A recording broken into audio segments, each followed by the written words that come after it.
our last taxi going English, hindi Tagalog.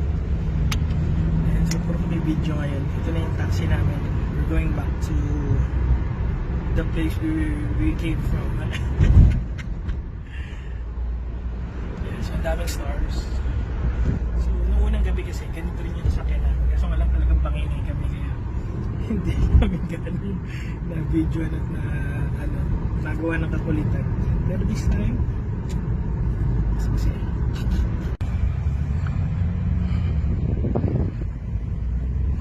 wow, ganda. Para tayo nasa ibang dimension. Ano masasabi mo sa taxi? May stars. Try ito na yung pinaka-cheapest, no? Maganda, mura. Pero luxurious sa iba, mataas na pucho-pucho. So, anong pakiramdam na